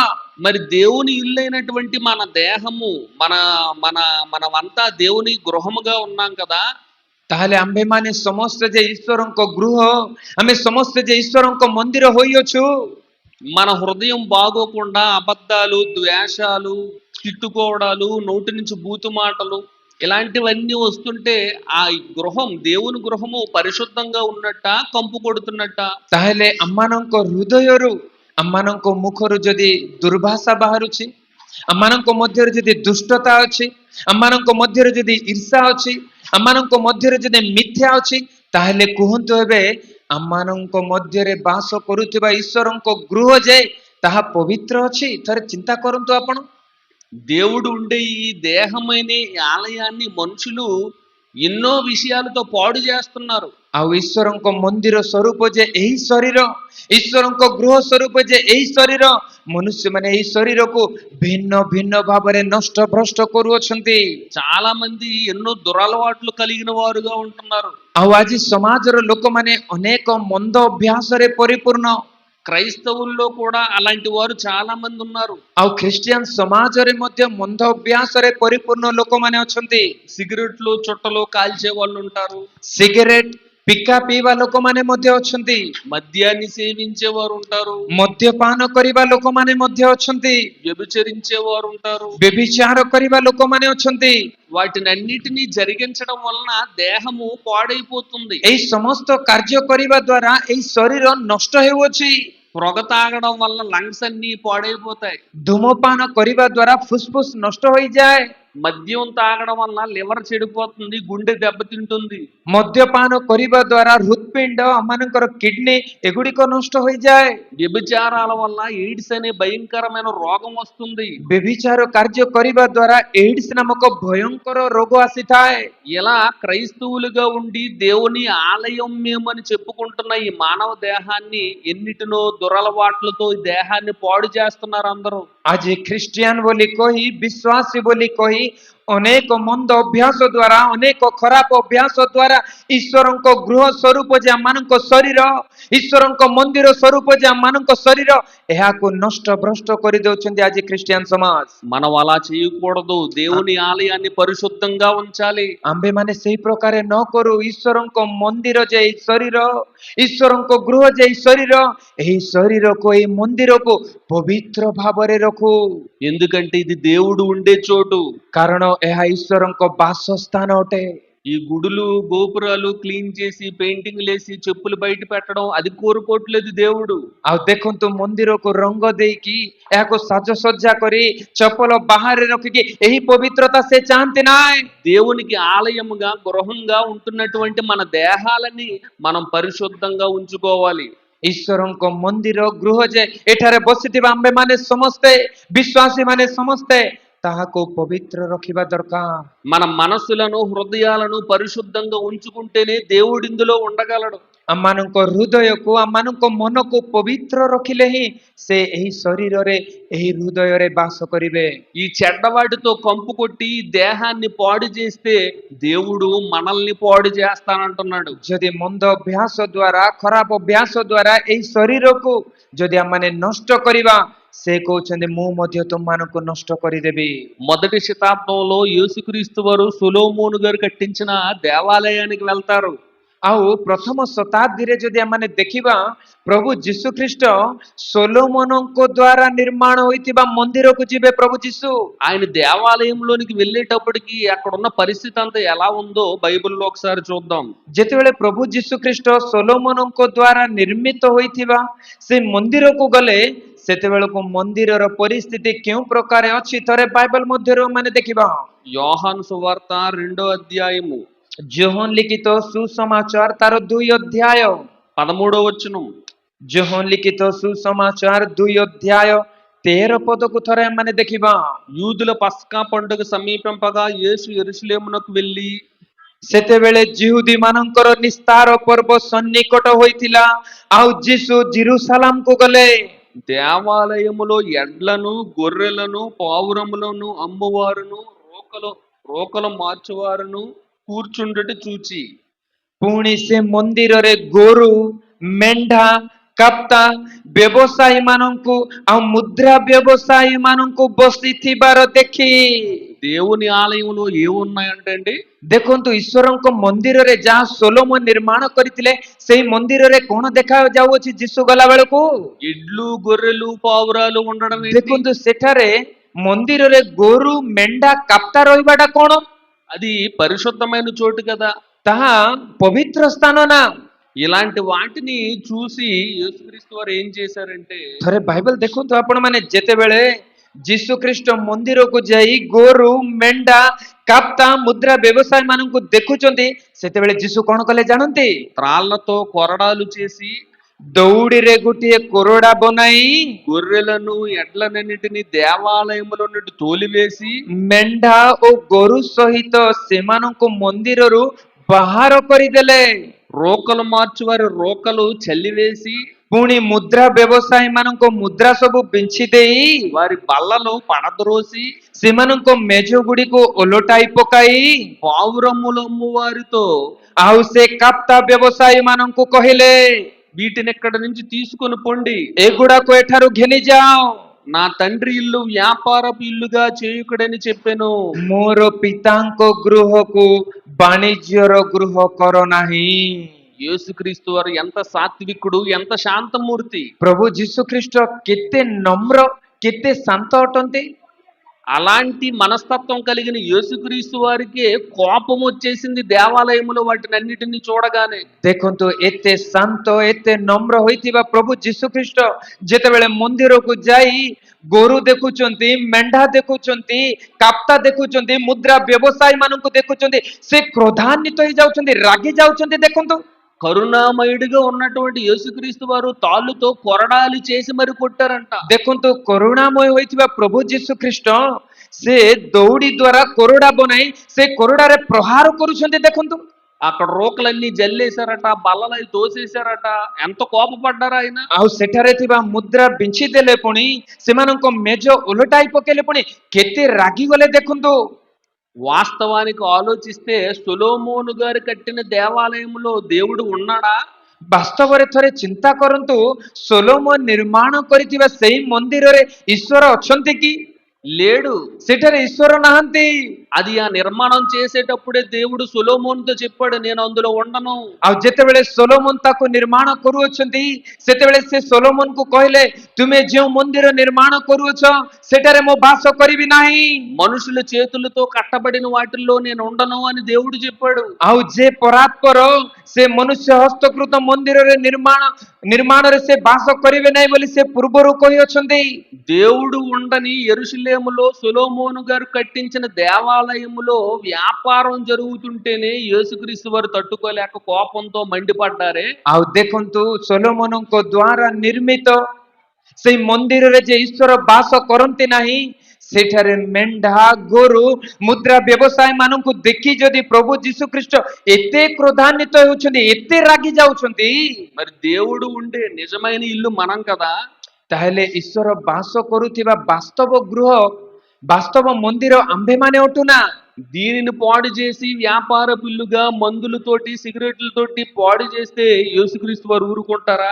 ଏହାକୁ ନଷ୍ଟ କଲେ, ମଦ୍ୟପାନ କରି, ସିଗାରେଟ ପିଇକି, ଖଇନି ଖାଇକି ଭିନ୍ନ ଭିନ୍ନ ଭାବରେ ଏହି ଶରୀରକୁ ନଷ୍ଟ କଲେ ସେ କି ନୀରବ ରହିବେ ବୋଲି ଭାବୁଛନ୍ତି ଆପଣମାନେ? అబద్ధాలతోని, బూతులతోని, కుట్రలతోని, మాయలతోని బ్రతుకుతుంటే ఈ దేవాలయాన్ని పాడు చేస్తే దేవుడు ఊరుకుంటాడా? ମିଥ୍ୟାରେ, ଈର୍ଷାରେ, ଦ୍ୱେଷରେ, ଅନେକ ପ୍ରକାର ମନ୍ଦ ଅଭ୍ୟାସ ଦ୍ୱାରା ତାହାଙ୍କ ଗୃହ ସ୍ୱରୂପ ଏହି ମନ୍ଦିରକୁ ନଷ୍ଟ କଲେ ସେ ନୀରବ ରହିବେ ବୋଲି ଭାବୁଅଛୁ କି ଆମ୍ଭେମାନେ? దేవుని ఆలయాన్ని ఎవరైతే పాడు చేస్తారో వారిని దేవుడు పాడు చేస్తానంటున్నాడు, ఇది ఖచ్చితం। ସେ କହୁଅଛନ୍ତି ଯେ ଈଶ୍ୱରଙ୍କ ମନ୍ଦିରକୁ ନଷ୍ଟ କରେ, ମୁଁ ସେମାନଙ୍କୁ ନଷ୍ଟ କରିବେ କହୁଛନ୍ତି, ଏହା ସୁନିଶ୍ଚିତ। కాబట్టి మనం చాలా జాగ్రత్తగా ఉండాలి. ତେଣୁ ଆମମାନେ ଅତି ସାବଧାନରେ ରହୁ, ఎందుకంటే మనం దేవుడు ఉండే చోటు, କାରଣ ଆମ୍ଭେମାନେ ସମସ୍ତେ ଈଶ୍ୱର ବାସ କରିବା ସ୍ଥାନ ଅଟୁ। మనమే దేవుని గృహము, మనమే దేవుని ఇల్లు, ଆମ୍ଭେମାନେ ଈଶ୍ୱରଙ୍କ ଗୃହ, ଆମ୍ଭେମାନେ ଈଶ୍ୱରଙ୍କ ମନ୍ଦିର ଅଟୁ। మనమే దేవుని ఆలయం, దేవుడు మనలోనే ఉంటాడు. ଆମ୍ଭେମାନେ ଈଶ୍ୱରଙ୍କ ମନ୍ଦିର, ଏଇ ମନ୍ଦିରରେ ସେ ବାସ କରନ୍ତି। కాబట్టి మనం చాలా పరిశుద్ధంగా ఉండాలి. ତେଣୁ ଆମମାନେ ପବିତ୍ର ଭାବରେ ବଞ୍ଚିବା ଦରକାର। ఏ చిన్న పొరపాటు కూడా జరగనీయకూడదు. କୌଣସି ଛୋଟ ଭୁଲ ମଧ୍ୟ ଏଇ ଶରୀର ଦ୍ୱାରା ନ ଘଟୁ, ଏଥିପାଇଁ ଆମମାନେ ସାବଧାନ ହେବା ଦରକାର।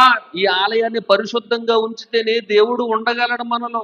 ଏହି ମନ୍ଦିରକୁ, ଏହି ଗୃହକୁ ପବିତ୍ର ରଖିଲେ ହିଁ ଏହି ମନ୍ଦିରରେ, ଏହି ଗୃହରେ ଈଶ୍ୱର ବାସ କରିବେ। ప్రపంచ చరిత్రలో మనం కొన్ని విషయాలను ఆలోచించగలిగితే, ଯଦି ବିଶ୍ୱ ଇତିହାସରେ କେତୋଟି ବିଷୟ ଆମମାନେ ଧ୍ୟାନ କରିପାରିଲେ, ప్రపంచాన్ని పరిపాలించిన మొట్టమొదటి మహాసామ్రాజ్యం ఏంటో తెలుసు కదా మీకు? ଆଉ ଏଇ ସାରା ପୃଥିବୀକୁ ଶାସନ କରିଥିବା ଆଉ ପ୍ରଥମ ସାମ୍ରାଜ୍ୟ କଣ ଆପଣ ମାନେ ଜାଣନ୍ତି?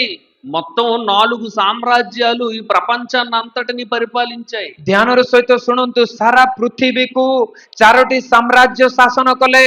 అందులో మొదటిది బబులోను సామ్రాజ్యం, ସେଥିରୁ ପ୍ରଥମ ସାମ୍ରାଜ୍ୟ ହେଉଛି ବାବିଲୋନୀୟ ସାମ୍ରାଜ୍ୟ, రెండోది మాదియా పారసిక సామ్రాజ్యం, ଦ୍ୱିତୀୟଟି ମାଦୀୟ ଏବଂ ପାରସିକ ସାମ୍ରାଜ୍ୟ, మూడోది గ్రీకు సామ్రాజ్యం, అలెగ్జాండర్ ది గ్రేట్ పరిపాలించిన సామ్రాజ్యం, ତୃତୀୟଟି ଗ୍ରୀକ ସାମ୍ରାଜ୍ୟ ଯାହାକୁ କି ଆଲେକ୍ସାଣ୍ଡର ଶାସନ କରିଥିଲେ, నాలుగోది సామ్రాజ్యం. ଚତୁର୍ଥଟି ରୋମିଓ ସାମ୍ରାଜ୍ୟ ଅଟେ।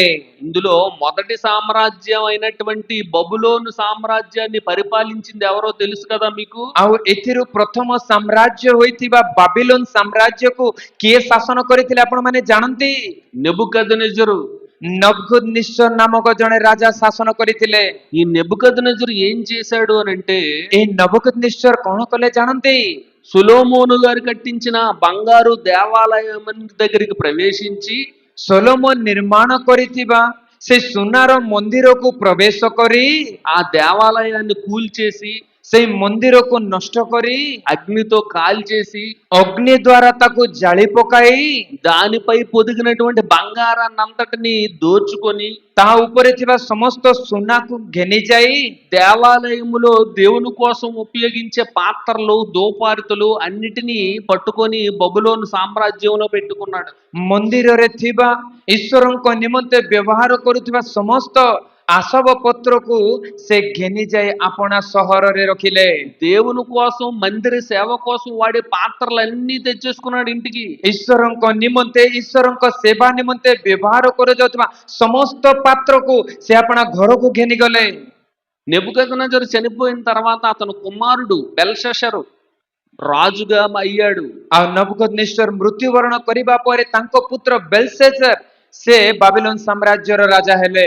అతడు రాజుగా పీఠమెక్కిన ఆనందంతో అందరికి పెద్ద పార్టీ అరేంజ్ చేశాడు. ଆଉ ଯେତେବେଳେ ବେଲଶେଜର ରାଜା ହେଲେ, ସେଇ ଆନନ୍ଦରେ ସମସ୍ତଙ୍କୁ ଡାକିକି ଏକ ଭୋଜ ଆୟୋଜନ କଲେ। ఆ విషయాన్ని మనం బైబిల్ గ్రంథంలో చూడగలిగితే, ସେଇ ବିଷୟକୁ ଯଦି ଆମମାନେ ଥରେ ବାଇବଲ ଗ୍ରନ୍ଥରେ ଦେଖିପାରିଲେ, దానియేలు గ్రంథము ଦାନିଏଲ ପୁସ୍ତକ 5వ అధ్యాయము 5 ଅଧ୍ୟାୟ మొదటి వచనం నుంచి ఆలోచన చేద్దాం. ପ୍ରଥମ ପଦରୁ ଆମମାନେ ପଢିବା। ଦାନିଏଲ ପୁସ୍ତକ ପଞ୍ଚମ ଅଧ୍ୟାୟ ପ୍ରଥମ ପଦରୁ, రాజుకు బెల్షస్సరు ରାଜା ବେଲଶେଜର తన అధిపతులలో ଆପଣା ସହସ୍ର ଅମାତ୍ୟ ବର୍ଗଙ୍କ ନିମନ୍ତେ 1000 మందికి గొప్ప విందు చేయించి, ଏକ ମହାଭୋଜ ପ୍ରସ୍ତୁତ କଲା। 1000 మంది అధిపతుల్ని పిలిపించాడంట. ଦେଖନ୍ତୁ, ସହସ୍ର କଲେ ହଜାର ଅମାତ୍ୟ ବର୍ଗଙ୍କୁ, ବଡ ବଡ ଅଧିପତି ମାନଙ୍କୁ ସେ ଡାକିଲେ। ఆ 1000 మందితో కలిసి ద్రాక్షారసము త్రాగుచున్నాడంట. ଆଉ ସେଇ ସହସ୍ର ଲୋକମାନଙ୍କ ସହିତ ମିଶି ସେ ଦ୍ରାକ୍ଷାରସ ପାନ କଲେ। బెల్షస్సరు ద్రాక్షారసం త్రాగుచుండగా ଆଉ ଯେତେବେଳେ ବେଲଶେଜର ସେ ଦ୍ରାକ୍ଷାରସ ପାନ କରୁଅଛନ୍ତି, తానును తన అధిపతులను, తన రాణులను, తన ఉపపత్నులను వాటిలో ద్రాక్షారసం పోసి త్రాగునట్లు ତହିଁରେ ରାଜା ଓ ତାର ଅମାତ୍ୟ ବର୍ଗ, ପୁଣି ତାର ପତ୍ନୀଗଣ, ଉପପତ୍ନୀଗଣ ଯେପରି ପାନ କରିବେ, ଏଥିପାଇଁ తన తండ్రి యొగు నెబుకద్నెజరు యెరూషలేములోని ఆలయములో నుండి తెచ్చిన వెండి బంగారు పాత్రలను తెమ్మని ఆజ్ఞ ఇచ్చెను.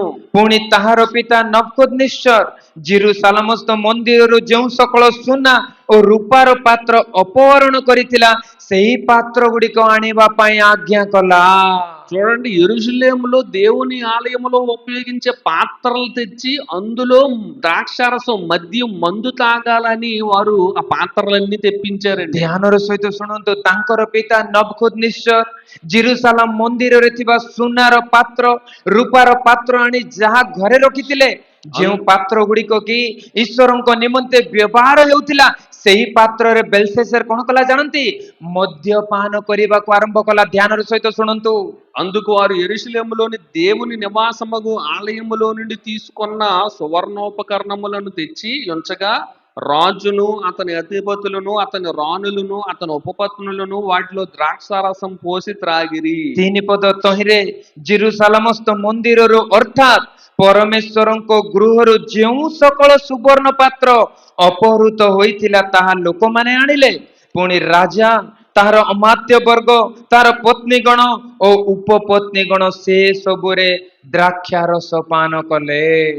వారు బంగారు, వెండి, ఇత్తడి, ఇనుము, కర్ర, రాయు అని వాటితో చేసిన దేవతలను స్తుతించుచు ద్రాక్షారసము త్రాగుచుండెను. ସେମାନେ ଦ୍ରାକ୍ଷାରସ ପାନ କରୁ କରୁ, ଦେଖନ୍ତୁ, ଈଶ୍ୱରଙ୍କ ନିମନ୍ତେ ନିର୍ମିତ ହୋଇଥିବା ସୁନା ରୂପା ପାତ୍ରରେ ସେମାନେ କଣ କରୁଅଛନ୍ତି? ଦ୍ରାକ୍ଷାରସ ପାନ କରୁ କରୁ ସୁନା ଓ ରୂପା, ପିତ୍ତଳ, ଲୁହା, କାଠ, ପଥର ନିର୍ମିତ ଦେବଗଣର ପ୍ରଶଂସା କଲେ। దేవుడు కోసం ఉపయోగించే పాత్రలతో వారు మందు తాగుతున్నారు. ଦେଖନ୍ତୁ, ଈଶ୍ୱରଙ୍କ ନିମନ୍ତେ ନିର୍ମିତ ହୋଇଥିବା ପାତ୍ରରେ ସେମାନେ ମଦ୍ୟପାନ କରୁଛନ୍ତି, పార్టీలు చేసుకుంటున్నారు. ପାର୍ଟି କରୁଛନ୍ତି। అందుకు దేవుడు ఏం చేశాడో తెలుసా? ଏଥିପାଇଁ ଈଶ୍ୱର କଣ କଲେ ଜାଣନ୍ତି ଆପଣ? 5వ వచనం, 5 ପଦ ଥରେ ଦେଖନ୍ତୁ। ఆ గడియలోని ସେହି ଦଣ୍ଡରେ మానవ హస్తపు వ్రేళ్లు కనబడి ମନୁଷ୍ୟ ହସ୍ତର ଅଙ୍ଗୁଳି ଆସି దీపము దగ్గర రాజు యొక్క నగర గోడ పూత మీద ରାଜପ୍ରସାଦର କାନ୍ଥର ଲେପନ ଉପରେ ଦୀପଧରାର ନିକଟରେ ଲେଖିଲା। ఏదో ఒక వ్రాత వ్రాస్తుచున్నట్టు కనబడెను. ଆଉ ହସ୍ତର ଯେଉଁ ଅଂଶ ଲେଖିଲା, ରାଜା ତାହା ଦେଖିଲା। రాజు ఆ హస్తము రాయట చూడగా ଆଉ ଯେତେବେଳେ ସେଇ ହସ୍ତ ଲେଖିବାର ରାଜା ଦେଖିଲେ, అతని ముఖము వికారమాయను. ତହିଁରେ ରାଜାଙ୍କ ମୁଖ ବିବର୍ଣ୍ଣ ହେଲା। మరి ఆ గోడ మీద ఏం రాయబడిందో తెలుసా? ତାହେଲେ ସେଇ ଅଙ୍ଗୁଳି ଆସି କାନ୍ଥ ଉପରେ କଣ ଲେଖିଲା ଜାଣନ୍ତି? 24వ వచనం, 24 ପଦ ଥରେ ବାଇବଲ ଦେଖନ୍ତୁ ଆପଣ ମାନେ। దానియేలు గ్రంథం 5వ అధ్యాయం 24వ వచనం. ଦାନିଏଲ ପୁସ୍ତକ 5 ଅଧ୍ୟାୟ 24 ପଦ, ସେଇ ଅଙ୍ଗୁଳି ଆସି କଣ ଲେଖିଲା ଦେଖନ୍ତୁ। కావున ఆయన ఎదుటి నుండి ఆ అరచేయి వచ్చి ଆଉ ଦେଖନ୍ତୁ, ଏକ ଅଙ୍ଗୁଳି ଆସି ఈ వ్రాత వ్రాసెను. ଏହି ପ୍ରକାରେ ଲେଖିଲା। వ్రాసిన శాసనం ఏదనగా ଆଉ ଯାହା ଲିଖିତ ହେଲା ତାହା ଏହି, మెనే మెనే టెకెల్ ఉఫార్సిన్. ମିନେ ମିନେ ତକେଲ ଉପାର୍ସିନ୍। ఈ వాక్య భావం ఏమనగా, ଏହାର ଅର୍ଥ ଏହି। మినే అనగా ମିନେର ଅର୍ଥ, దేవుడు నీ ప్రభుత్వ విషయంలో లెక్క చూచి ପରମେଶ୍ୱର ଆପଣଙ୍କ ରାଜ୍ୟର ଗଣନା କରିଅଛନ୍ତି దాన్ని ముగించెను. ଓ ତାହା ଶେଷ କରିଅଛନ୍ତି। టెకేల్ అనగా ତେକେଲର ଅର୍ଥ, ఆయన నిన్ను త్రాసులో తోచగా ଆପଣା ନିକିତିରେ ତୋଲା ଯାଇଅଛନ୍ତି నీవు తక్కువగా కనబడితివి. ଓ ସେଥିରେ ତୁମେ ଉଣା ଦେଖା ଯାଇଅଛ। పెరేస్ అనగా ପେରେସର ଅର୍ଥ, నీ రాజ్యం నీ వద్ద నుండి విభాగింపబడి ଆପଣଙ୍କ ରାଜ୍ୟ ବିଭକ୍ତ ହୋଇଅଛି మాదీయులకు పారసీకులకు ఇవ్వబడును. ଆଉ ମାଦୀୟ ପାରସିକ ମାନଙ୍କୁ ଦତ୍ତ ହୋଇଅଛି। ఈ మాటలు చెప్పుచుండగానే బెల్షస్సరు మరణిస్తాడు. ଏହି କଥା ଶୁଣୁଥିବା ସମୟରେ ହିଁ ବେଲଶେସର ମୃତ୍ୟୁବରଣ କରିବେ। బెల్షస్సరు మరణించడానికి గల కారణం ఏంటో తెలుసా? ବେଲଶେସର ମୃତ୍ୟୁବରଣ କରିବା ପଛରେ କାରଣ କଣ ଜାଣନ୍ତି? దేవుని ఆలయములో ఉపయోగించే పాత్రల్లో మద్యం తాగాడు.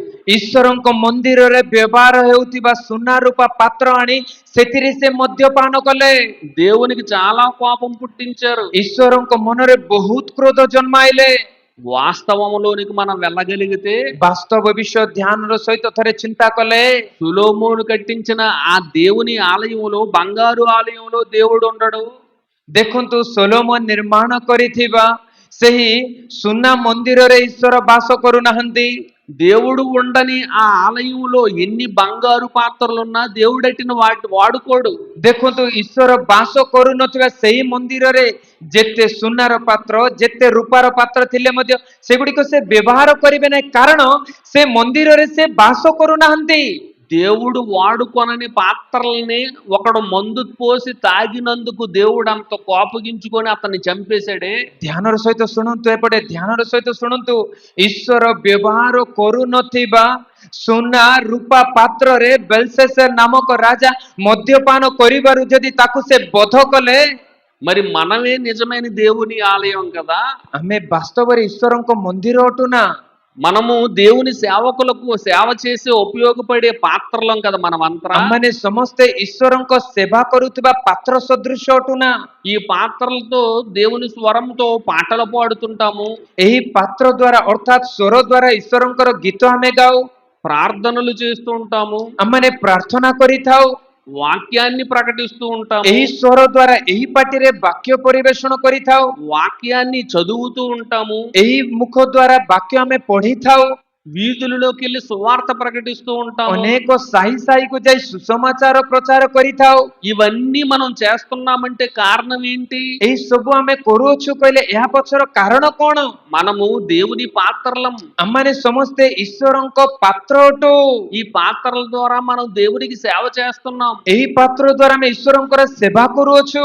మరి ఇలాంటి దేవుని సేవకు ఉపయోగపడే పాత్రలమైన మనము ଏହି ପ୍ରକାର ଈଶ୍ୱରଙ୍କ ସେବା କାର୍ଯ୍ୟରେ ବ୍ୟବହୃତ ହେଉଥିବା ପାତ୍ର ଯେ ଆମ୍ଭେମାନେ పరిశుద్ధంగా ఉండాలా, అపరిశుద్ధంగా ఉండాలా? ଆମେ ପବିତ୍ର ଭାବରେ ରହିବା ନା ଅପବିତ୍ର ଭାବରେ ରହିବା?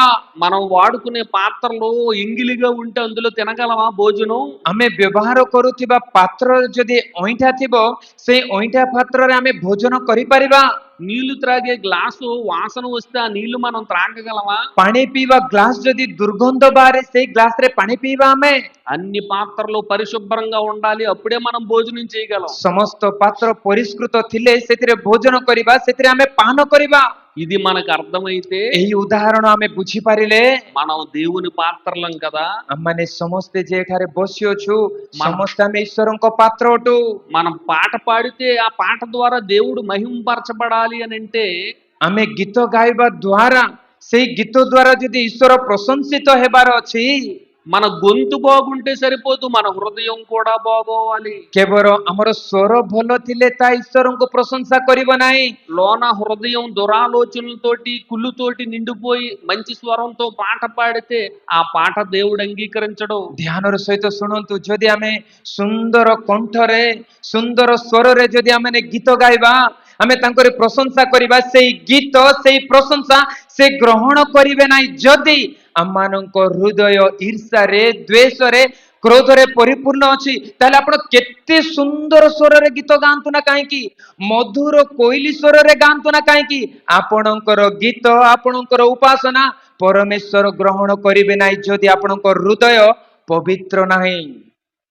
నేను దేవుని కోసం ఎంత చక్కగా మాటలు పలుకుతున్నా నా హృదయంలో కుళ్ళు ఉందంటే ఆ మాటల ద్వారా దేవుడు మహింపరచబడడు. ଯଦି ଆମେ କେତେ ସୁନ୍ଦର ବାକ୍ୟ ପ୍ରଚାର କରୁ, ହୃଦୟ ଯଦି ଆମର ମଳିନ ଅଛି, ହୃଦୟରେ ଯଦି ଅଶୁଚିତା ଅଛି, ତାହେଲେ ସେଗୁଡ଼ିକ ସେ ଗ୍ରହଣ କରିବେ ନାହିଁ। ପ୍ରିୟ ମଣ୍ଡଳୀ, కాబట్టి ప్రియమైన దేవుని వారలారా ఆలోచించండి. ତେଣୁ ପ୍ରିୟ ଈଶ୍ୱରଙ୍କ ଲୋକମାନେ ଥରେ ଚିନ୍ତା କରନ୍ତୁ, దేవుడు ఉండని దేవాలయం పాడైపోతుంటేనే వ్యాపారి పిల్లిగా చేస్తున్నారని యేసుక్రీస్తు వారు ఊరుకోలేదు కదా. ଆଉ ସେହିଦିନ ମନ୍ଦିରରେ ଯେତେବେଳେ ସେମାନେ ବଳଦ ମେଣ୍ଢା କାପ୍ତା ବିକ୍ରି କରୁଛନ୍ତି, ସେତେବେଳେ ଯୀଶୁ ନୀରବ ରହିଲେ ନାହିଁ। కొరడాలతో కొట్టి అన్నిటినీ శుద్ధి చేశాడు కదా. କୋରଡ଼ାରେ ପ୍ରହାର କରି ସମସ୍ତ ବିଷୟକୁ ବହିଷ୍କାର କରିଦେଲେ।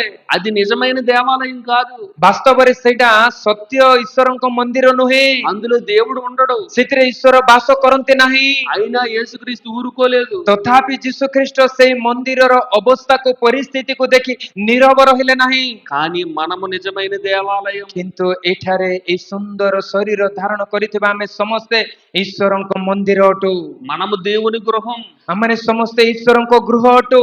ఈ దేవుని గృహాన్ని సంఘాన్ని వ్యాపార పిల్లుగా మార్చకూడదు, పవిత్రంగా ఉంచాలి. ଦେଖନ୍ତୁ ଏଇ ଶରୀରକୁ ଏଇ ଗୃହକୁ ଆମ୍ଭେମାନେ ବ୍ୟବସାୟର ଗୃହ ନ କରୁ, ଏହାକୁ ପବିତ୍ର କରି ରଖୁ।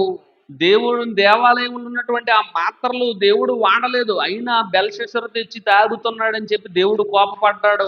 ସେହିଦିନ ଦେଖନ୍ତୁ ଯେତେବେଳେ ବେଲଶେଜର ଈଶ୍ୱରଙ୍କ ମନ୍ଦିରରେ ଥିବା ସେଇ ସୁନା ରୂପାର ପାତ୍ର ଆଣି ସେଥିରେ ମଦ୍ୟପାନ କଲେ, ପରମେଶ୍ୱର ତା ସହ୍ୟ କରିପାରିଲେ ନାହିଁ, ନୀରବ ରହିଲେ ନାହିଁ, ବେଲଶେଜରଙ୍କୁ ବଧ କରିଦେଲେ ସେଦିନ। దేవుడు వాడుకునే నిజమైన పాత్రలం మనం. ଆଉ ଆମେମାନେ ଈଶ୍ୱର ବ୍ୟବହାର କରୁଥିବା ବାସ୍ତବ ପାତ୍ର ଅଟୁ ଆମମାନେ। మరి ఈ పాత్రల ద్వారా మనం దేవుని మహింపరుస్తాం కాబట్టి, దేవుని కార్యాలు చేస్తాం కాబట్టి చాలా పరిశుద్ధంగా ఉంచుకోవాలి. ତେଣୁ ଆମ୍ଭେମାନେ ଯେ ଈଶ୍ୱରଙ୍କ ଦ୍ୱାରା ବ୍ୟବହାର ହେଉଥିବା ପାତ୍ର ଅଟୁ, ଏଇ ପାତ୍ର ଗୁଡ଼ିକୁ ସେ ଯେ ବ୍ୟବହାର କରୁଛନ୍ତି ତାଙ୍କ ଗୌରବ ପାଇଁ, ତାଙ୍କର ମହିମା ପାଇଁ, ତାଙ୍କରି ସେବା ପାଇଁ, ତେଣୁ ଶରୀର ରୂପ ଏହି ପାତ୍ରକୁ ପବିତ୍ରତାର ଆହୁରି ପବିତ୍ରତାରେ ଆମମାନେ ରଖିବା ଦରକାର। దేవుని ఆలయమైన మనం నిర్లక్ష్యంగా ఉంటే దేవుడు సహించడు. ଯଦି ଈଶ୍ୱରଙ୍କ ମନ୍ଦିର ଗୃହ ଯେ ଆମ୍ଭେମାନେ ଏଇ ଶରୀର ବିଷୟରେ, ଏଇ ମନ୍ଦିର ବିଷୟରେ ଅବହେଳା ମନୋଭାବ ଦେଖାଇଲେ ନୀରବ ରହିବେ ନାହିଁ, ସାବଧାନ। కాబట్టి మనమంతా దేవుడు మనలో ఉంటాడని గ్రహిస్తూ ତେଣୁ ଈଶ୍ୱର ମାନଙ୍କ ମଧ୍ୟରେ ବାସ କରୁଅଛନ୍ତି ବୋଲି ହୃଦୟଙ୍ଗମ କରି మనల్ని మనం పవిత్రపరుచుకొని ଆପଣ ଆପଣାକୁ ପବିତ୍ର କରି దేవుడు ఉండడానికి అనువైన ఒక మంచి ఇల్లుగా, ఆలయంగా మనల్ని మనం మలుచుకొని ଈଶ୍ୱର ବାସ କରିପାରିବା ଏକ ଅନୁକୂଳ ଗୃହ ଭାବରେ ତାକୁ ପରିବର୍ତ୍ତନ କରି మనలో ఏ విధమైన చెడు లేకుండా అంతటిని బయట పారవేసి ప్రేమ కలిగి ଆମଠାରେ ଥିବା జీవించాలి. ଆମଠାରେ କୌଣସି ଅଶୁଚିତା ଅପବିତ୍ରତା ଯେପରି ବାସ ନ କରିବ, ଏଇ ସମସ୍ତ ବିଷୟକୁ ପରିଷ୍କାର କରି ତାହାକୁ ବାହାର କରିଦେଇ మన ఇంటిని ఎలాగైతే రోజు శుభ్రపరచుకొని చక్కగా ఉంచుకుంటామో, దేవుని ఇంటినైనా ఈ దేహాన్ని కూడా మనం శుభ్రపరిచి చక్కపరుచుకోవాలి. ଆମମାନଙ୍କ ଗୃହକୁ ଯେପରି ନୀତି ଆମମାନେ ପରିଷ୍କାର କରୁଛୁ, ପରିଚ୍ଛନ୍ନ କରୁଛୁ, ସଫା ସୁତୁରା କରୁଛୁ, ଠିକ ସେହି ପ୍ରକାରେ ଅସ୍ଥି ଦ୍ୱାରା, ଶିରା ଦ୍ୱାରା, ମାଂସ ଦ୍ୱାରା ନିର୍ମାଣ କରିଥିବା ଈଶ୍ୱରଙ୍କ ଏହି ମନ୍ଦିରକୁ ଆମମାନେ ପରିଷ୍କାର, ପବିତ୍ର, ପରିଚ୍ଛନ୍ନ କରି ରଖିବା ନିହାତି ଆବଶ୍ୟକ। ఈ రోజు భాస్కర్ గారు, రమాదేవి గారు కొత్త ఇంటిలో ప్రవేశిస్తున్నారు. ଆଉ ଆଜି ଆଉ ପ୍ରିୟ ଭାଇ ଭାସ୍କର ଏବଂ ଭଉଣୀ ରମାଦେବୀ ଉଭୟ ଏକ ନୂତନ ଗୃହରେ ପ୍ରବେଶ କରିବା ପାଇଁ ଯାଉଅଛନ୍ତି। ఇప్పుడు మనం వెళ్ళి ఆ ఇంటిని చూడబోతున్నాం. ଅଳ୍ପ ସମୟ ପରେ ଆମେ ସମସ୍ତେ ଯାଇ ସେ ଗୃହ ଦର୍ଶନ କରିବା। ఇంట్లో అన్ని కొత్తగా ఉంటాయి. ଗୃହରେ ସମସ୍ତ ବିଷୟ ନୂତନ, ସବୁ ନୂଆ ନୂଆ। మంచి మంచి రంగులు, ఫ్లోరింగ్ కి మంచి టైల్స్, ଦେଖନ୍ତୁ ଭଲ କଲର ଦିଆ ହେଇଥିବ, ତଳେ ସୁନ୍ଦର ଟାଇଲ ପକା ହେଇଥିବ, ఎన్నో షెల్ఫ్లు ఉంటాయి. ଅନେକ ସେଲ୍ଫ ଗୁଡିକ ତିଆରି ହେଇଥିବ।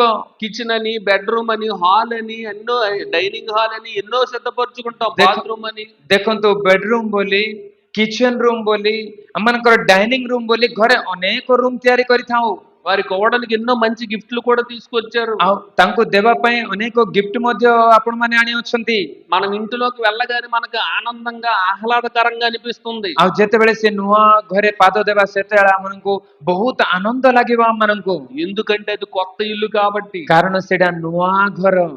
ఒక 2-3 సంవత్సరాల తర్వాత అదే ఇంటిలోనికి వెళ్ళాం అనుకోండి, ଗୋଟେ 2-3 ବର୍ଷ ପରେ ସେଇ ଘରକୁ ଆମେ ଗଲେ ఈ రోజు చూసినట్టుగా ఉంటదా 3 సంవత్సరాల తర్వాత? ଆଜି ଯେମିତି ନୂଆ ଦେଖୁଛୁ, 3 ବର୍ଷ ପରେ ସେଇ ପ୍ରକାର ନୂଆ ଥିବ କୁହନ୍ତୁ? వంటగది అంతా నల్లగా అయిపోతుంది. ରୋଷେଇଶାଳ ପୁରା କଳା ହେଇଯାଇଥିବ, ఫ్లోర్ అంతా మాసిపోతుంది. ତଳ ଚଟାଣ ସବୁ ପୁରା ଖରାପ ହେଇଯାଇଥିବ, ఇంట్లో చిన్న పిల్లలుంటే గోడల నిండా గీతలు పెట్టేస్తారు. ଘରେ ଛୋଟ ପିଲାମାନେ ଥିବେ, ସବୁ କାନ୍ଥରେ ଲେଖି ଦେଇଥିବେ ସବୁ। ఈ రోజు ఉన్నట్టుగా 3 సంవత్సరాల తర్వాత ఉండదు. ଆଜି ଯେଉଁ ପ୍ରକାରେ ନୂଆ ଅଛି, 3 ବର୍ଷ ପରେ ସେଇ ପ୍ରକାରେ ନଥିବ ଆଉ। కానీ దేవుని ఇల్లు କିନ୍ତୁ ଈଶ୍ୱର ନିର୍ମାଣ କରିଥିବା ମାନବ ଶରୀର ରୂପ ଗୃହ మనం చనిపోయినంత వరకు పరిశుద్ధంగానే ఉంచాలి. ଆମମାନେ ସମାଧିସ୍ଥ ହେବା ପର୍ଯ୍ୟନ୍ତ, ମୃତ୍ୟୁ ପର୍ଯ୍ୟନ୍ତ ପବିତ୍ର ଭାବରେ ରଖିବା ଦରକାର। ఈ దేహం అనే దేవుని ఇంటిని చెత్తగా కంపుగా మార్చకూడదు. ଆଉ ଈଶ୍ୱରଙ୍କ ଗୃହ ସ୍ୱରୂପ ଏଇ ମନ୍ଦିରକୁ ଆମମାନେ ନଷ୍ଟ ଭ୍ରଷ୍ଟ ନ କରୁ, ଅଳିଆ ଆବର୍ଜନା ନ କରୁ।